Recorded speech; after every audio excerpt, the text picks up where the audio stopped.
Hey everybody, Mark here from 8 Minute Acts, and today I am finally getting around to making a video about my favorite band, the Beatles. I've made a couple other videos where I do Beatle covers, but I haven't made a video specifically about Beatles songs in general or discussed the Beatles at all. So I am going to count down my 8 favorite Beatle acoustic intros today. So like I did with my Rush and my Rolling Stones video, I'm sticking just to intros because it's really tough to pin down 8 riffs, break it down to 8 riffs with classic bands like, Rush, the Stones, the Beatles. I mean, there's 100 riffs, throughout their catalog, probably 300 riffs that are great. So we're going to do just intros and just acoustic intros.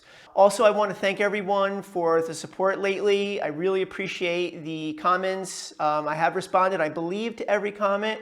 If you haven't subscribed yet, please subscribe to the channel. Little guys like us spend just as much time and effort making these videos, and we're just as passionate about it as the guys with 100,000, 200,000 subscribers. We all love what we do, and we really do appreciate the support. I really do appreciate the support. So if you could take a moment and subscribe to the channel, it would be great. If you could smash the like button if you like the video, that would be great too. One thing I do want to mention, I could not decide. It's the Beatles, so I couldn't really decide between 3, 2, and 1. So what I did was I picked a John number 1, a George number 1, and a Paul number 1. So I'm going to count down 8 through 5, or 8 through 4, and then I'm going to count down 3, 2, and 1 with John 1, Paul 1, and George 1. Okay, here we go. Number 8 actually is a song that was recorded on November 3rd, 1965. It's on the Rubber Soul album, but it actually won Grammy for Song of the Year 2 years later in 1967. Paul asked Jan Vaughn, who is the wife of Ivan Vaughn, his old friend from his school days, to help him with the rhyming in it because she was a French teacher. So if you haven't figured out, number 8 is Michelle.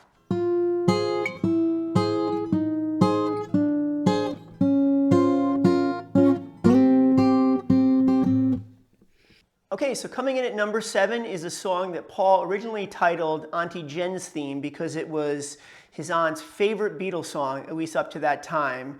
And it was recorded on June 14th, 1965 in the same session as Yesterday. And it's one of the few Beatle tunes that does not have a bass guitar on it. And it's I've Just Seen a Face.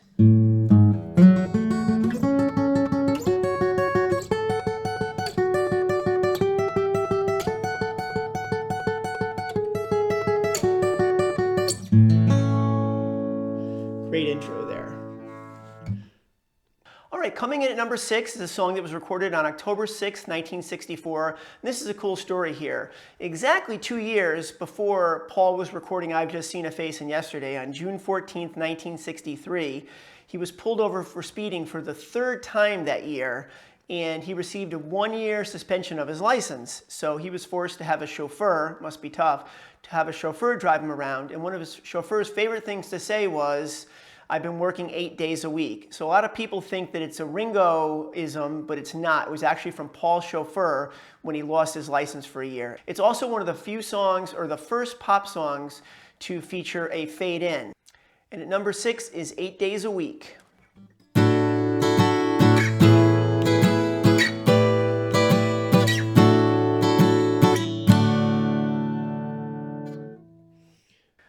Okay, coming in at number 5 is a song that was first recorded on November 4th, 1968. It's a song that did not appear originally on a Beatle album. It actually appeared first on an album called No One's Gonna Change Our World, which was a charity album for the World Wildlife Foundation.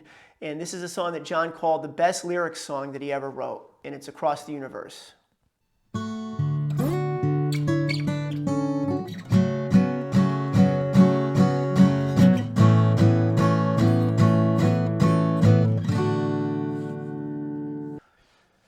So coming in at number 4 is a song that, when it finally made a Beatle album, was actually an electric song, but the original acoustic version, which appears on the anthology, is so awesome that I had to include it on the list. And it's a song that George originally wrote as an exercise in randomness while he was studying the I Ching.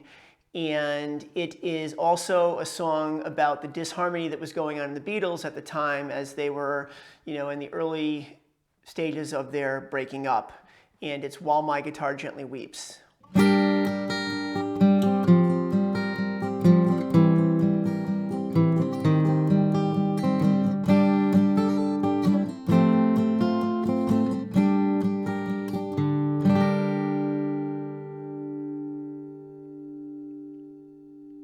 I previously mentioned that number 1, 2, and 3 were actually going to be number 1 John, number 1 Paul, and number 1 George. So I'm going to start with the Paul song. This song was originally written in Rishikesh, India. Paul said it was inspired by some of the sounds of nature that he heard there. He later changed it to that it was a song about race relations in the US. One of the most amazing things about the song is the fact that he taps his foot perfectly in time. I have metronomes that don't tap as well as his foot does in time. So this is Blackbird.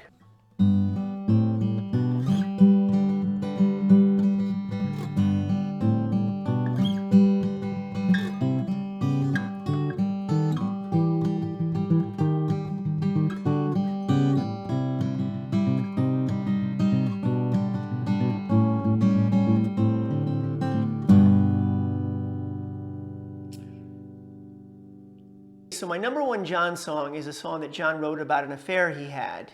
But a couple other cool things I found out about it are, one is Norwegian wood is a sarcastic reference to this cheap pine wood paneling that apparently was in vogue in London at the time. And the other cool thing I found out is the last line, "So I built a fire, isn't it good, Norwegian wood," is actually John getting revenge. Apparently in his mind, when he wrote this song, he was actually burning down the flat as he made his way out. So I thought that was pretty cool too. Number 1 John song is Norwegian wood.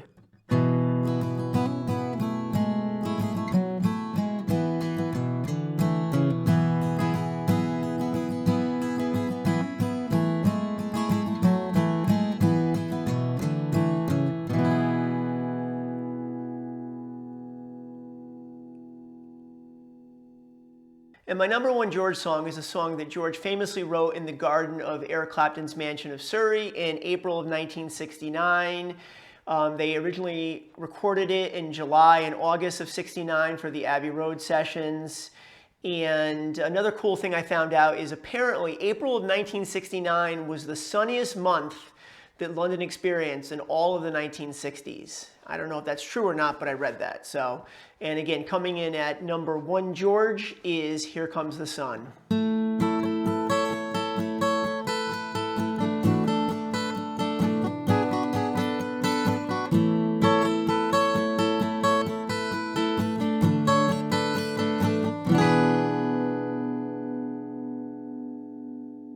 All right, and that's all I've got. I hope you like the list. Please share your list with me, and please subscribe to the channel, and I hope you have a great day. Thanks so much.